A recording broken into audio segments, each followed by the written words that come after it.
അപ്പോൾ journal sets ഉണ്ടാക്കിയൊക്കെ ചെയ്തു നമ്മൾ ഇല്ലേ. അപ്പം നമുക്കൊന്ന് ജേണൽ അങ്ങനെ ചെയ്താൽ ഉണ്ടാക്കിയതിന് വെച്ച് നമുക്ക് ഒന്ന് ചെയ്യാം. അപ്പോൾ ഫസ്റ്റ് തന്നെ ഞാൻ ഒരു ബുക്ക് എടുക്കുന്നുണ്ട്. എൻ്റെ ക്രാഫ്റ്റ് ബുക്ക് തന്നെയാണ് ഞാൻ എടുക്കുന്നത്. ഈ നല്ലൊരു പേജ് ഇവിടെയാണ് ഞാൻ എടുക്കുന്നത് കേട്ടോ.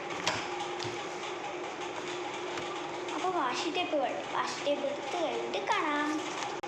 അപ്പം ഞാൻ ഈ വാഷി ടേപ്സിൽ ഏതാണ് എടുക്കുന്നത് അപ്പം ഞാൻ കണ്ണടച്ചിട്ടാണ് എടുക്കുന്നത്. അപ്പോൾ ഈ ഒരു വണ്ടിയുള്ള ഒരു വാഷി ടേപ്പാണ്. അപ്പം ഞാൻ അതാണ് ഒട്ടിക്കുന്നത്.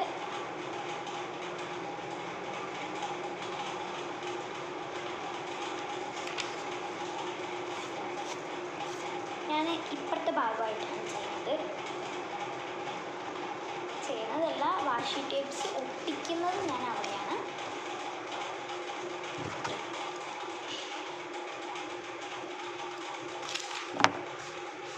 അപ്പം ഞാൻ ഒട്ടിച്ചു. ഇവിടെ ഇങ്ങനെയായിട്ട് ഒട്ടിക്കുന്നുണ്ട്, ഇല്ലെങ്കിൽ നമുക്ക് കുറച്ച് ബോറാവും. അപ്പം ഞാൻ നേരത്തെ ഉണ്ടാക്കിയ ഈ ഒരു ഗ്രീൻ പേപ്പർ പോലത്തെ അത് നമുക്കൊന്ന് ഇങ്ങനെ കീറിയിട്ട് ഒട്ടിക്കാം. പാർട്ട് 2 വരും. അപ്പം ഞാൻ ഈ ഗ്ലൂ വെച്ചിട്ടാണ് ഒട്ടിക്കുന്നത് ഇതിൽ. അപ്പോൾ ഒട്ടിച്ച് കഴിഞ്ഞിട്ട് കാണാം. ഗ്ലൂ കൊണ്ട് ഒട്ടിക്കാൻ നോക്കി, ഒന്നും നടന്നില്ല. അപ്പോൾ ഞാൻ ഈ ഒരു വാഷ് ടേപ്പ് വെച്ചിട്ട് തന്നെ ഒട്ടിക്കാൻ വിചാരിച്ചു. അതും ഈ ഒരു ഇതാണ് കേട്ടോ. ഒട്ടിച്ച് കഴിഞ്ഞിട്ട് കാണാം. അപ്പോൾ അപ്പോഴേക്കും ഞാൻ ഗ്രിഡ് ലൈൻസ് വെച്ചിട്ട് ഇവിടെ എവിടെയെങ്കിലും ഒട്ടിക്കും കേട്ടോ. അപ്പം ഞാൻ ഇങ്ങനെയാണ് ഇപ്പം അവസ്ഥ. ബട്ട് ഞാൻ ഇവിടെ കോട്ടൊക്കെ എഴുതുന്നുണ്ട്. അപ്പോൾ നല്ല ബ്യൂട്ടിഫുള്ളായിരിക്കും.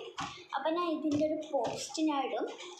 പിന്നെ ഞാൻ മൊത്തം വാഷി ടേപ്പാണ് ഒട്ടിച്ചിരിക്കുന്നത്.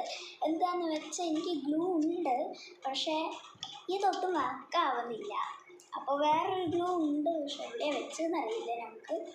അപ്പോൾ ഇത്രയേ ഉള്ളൂ ഇന്നത്തെ വീഡിയോ. എല്ലാവർക്കും ഇഷ്ടപ്പെട്ടു വിചാരിക്കുന്നു. ഇഷ്ടപ്പെട്ടെങ്കിൽ ലൈക്ക്, ഷെയർ, കമൻറ്റ്, സബ്സ്ക്രൈബ് എല്ലാം ചെയ്യണം. അപ്പോൾ പുതിയ വീഡിയോ ആയിട്ട് വീണ്ടും വരുന്നതായിരിക്കും. അപ്പോൾ എല്ലാവർക്കും ബൈ ബൈ.